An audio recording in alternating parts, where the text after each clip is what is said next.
everyone, and welcome to episode 4 of the Presidential Election Show.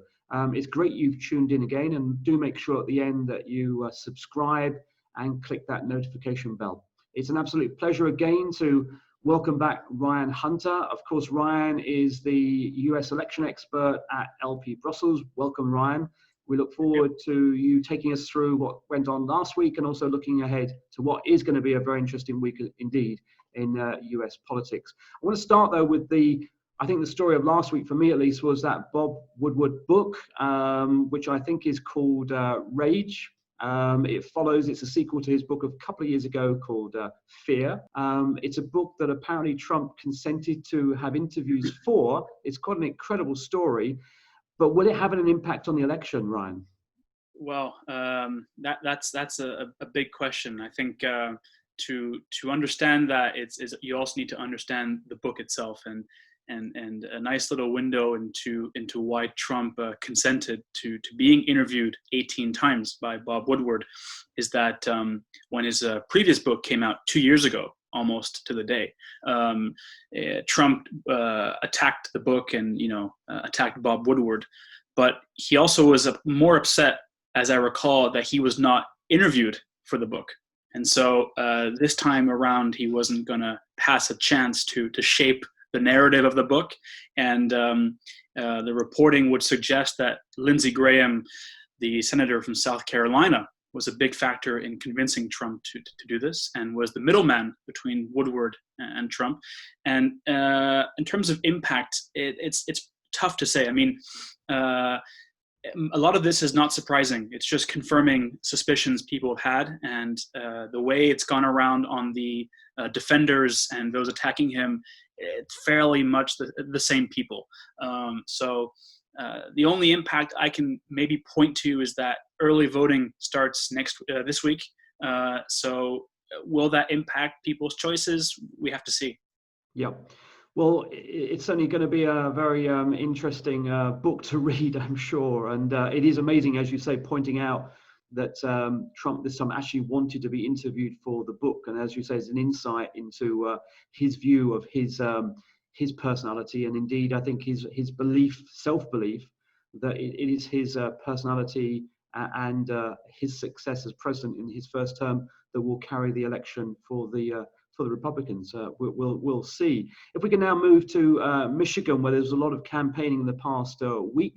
One of your 5 key states, Ryan, that you highlighted last week on the show.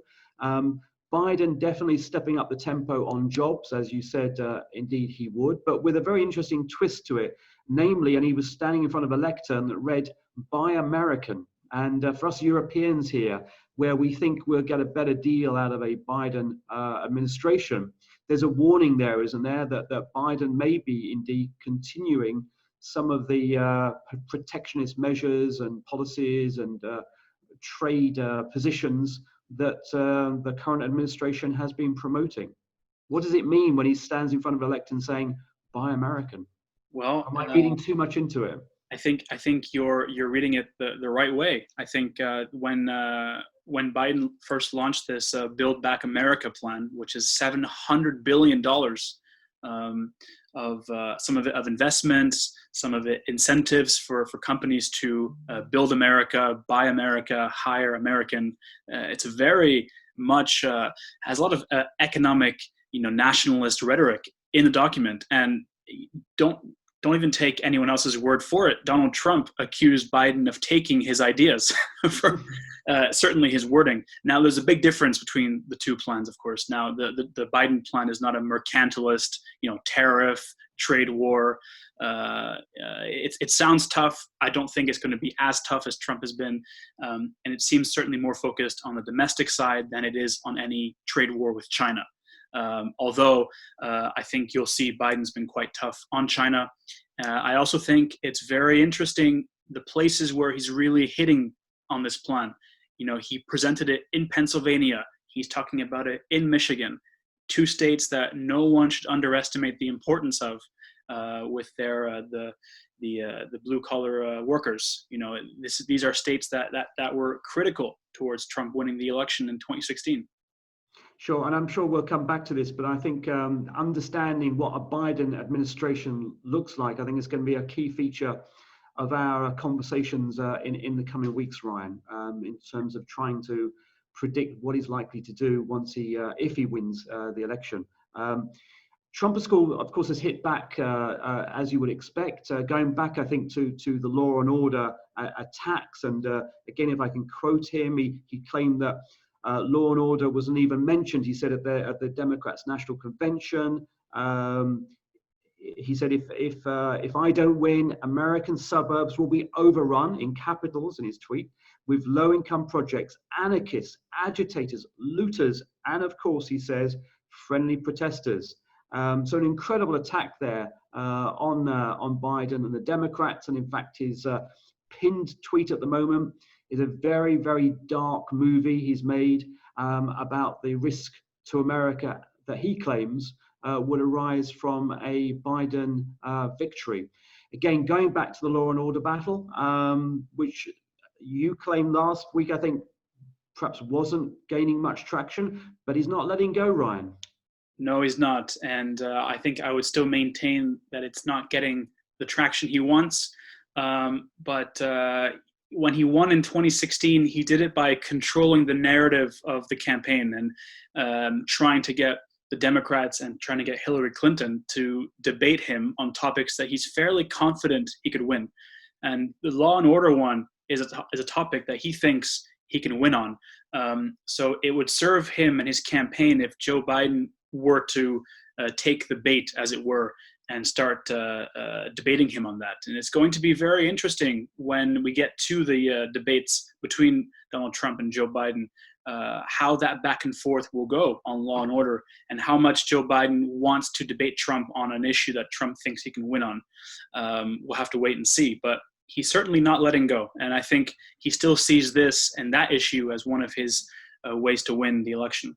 Yeah, and if we can bring those issues and the campaign and the focus to the 5 states that you identified last week, which I know you're going to try and focus on in the weeks to come on this show, because I think you believe they are the real battleground. How are these verbal attacks on each other, Biden and Trump, how are they playing out in the states? Has there been much shift in those 5 states in the past week? Yes, there has. Certainly this week in Florida, there's been probably the biggest shift we've seen in the 5 states we mentioned last week, and I'll quickly recap what they are. It's Arizona, Michigan, Wisconsin, Pennsylvania, and Florida. And there's one poll this week in Florida that showed Biden and Trump tied, and also showed Trump with a lead in the Hispanic vote there, which caused a lot of concern in the Biden campaign. I don't know if that's directly linked to personal attacks. The analysts have been saying that a big part of that is the Cuban vote in Florida, and the Trump campaign's attempts to tie Joe Biden as a socialist. And also the Republicans' more hardline stance on Cuba and Venezuela, which is also playing into that. So there's a lot of variables at play, but however way you look at it, Florida's tightening. And Biden seems to be underperforming compared to Hillary on the Latino vote there. So it's a very tough moment. I think we'll see Florida become a bigger focus in the weeks ahead. So maybe there's work to do there. And we put up the graphic for our viewers to see those 5 states. And I guess the Hispanic vote will be key in Florida, as you say, but of course very key in places like Arizona too. And maybe what's happening in Florida is a foretaste of what is to come in terms of the tightening battle across those 5 states, Ryan. I mean, anywhere else we should be looking to? I guess Arizona, but we could see this tightening elsewhere. Or is the Hispanic vote mainly restricted to those 2 key battleground states of the 5 you identified? Well, I think it's probably important to note that the Hispanic vote is not monolithic. There's a big difference, as we see in the polls, between Arizona and Florida. Yeah. big difference in the makeup of the demographic in each state. I would not expect some tightening in the other 5 states along these lines. I think Florida is an exceptional circumstance. I also think that 2016 being the benchmark for the Hispanic vote is perhaps unfair. Hillary Clinton did very well in the Latino vote in 2016. More comparable would be maybe 2018 Senate race where Bill Nelson lost by 10,000 votes. Joe Biden is outperforming him in the Hispanic vote in Florida. So I think it's tough to judge this, and it's also tough to yet say if there'll be more tightening. I would say not. Okay. And then just very briefly on Florida and its importance in the Electoral College, we all famously remember the year when Al Gore won, although apparently in the end he didn't win Florida. It seems always to be a key battleground state, decisive indeed, during the Al Gore election campaign. Does Biden need to win Florida? No, he does not. And I think if you look at the graphic that we showed earlier, if Biden can win 4 of the other 5 key battleground states, he'll be fine. Of course, winning Florida would put him well on his way to winning. And Trump also understands the importance of winning Florida, but the Joe Biden campaign is not putting all their chips on Florida, seeing as they can afford to diversify their spending for the campaign and target other battleground states where they also have a very good chance of winning. So Florida is not make or break. It may also not be a bellwether as to who wins the race, but certainly both sides would like to win it. Yeah. Okay. Well, thanks for that clarification. Looking to the week ahead, Ryan, of course, this is a big week. Every week's a big week on this show, but this is a particularly big week in that the election actually starts. And perhaps you could explain that for our viewers, why the election actually begins. Most people think it begins on November the 3rd. Why is it beginning this week? Well, you have in some places. With the absentee ballots and the mail-in ballots, you have early voting that starts, and which will conclude around the election date. So that it's a much larger window of opportunity to vote, and it's getting more traction because you have more people that will be doing it, because more people will be doing mail-in voting as opposed to going in person. So we should not underestimate that. And it's an interesting factor in this race that people will be voting early. Certainly the Biden campaign is encouraging voters to vote early in the event that disruption in the mail service may delay their vote. So people are not only deciding who they're going to vote for now, they're also going to start voting this week. So I think that's quite an interesting thing to follow. Okay. And of course, as always, Ryan, your prediction, based on what you've been saying, who's going to win? Well, my prediction last week was that Joe Biden will win the popular vote. I see no reason to change that.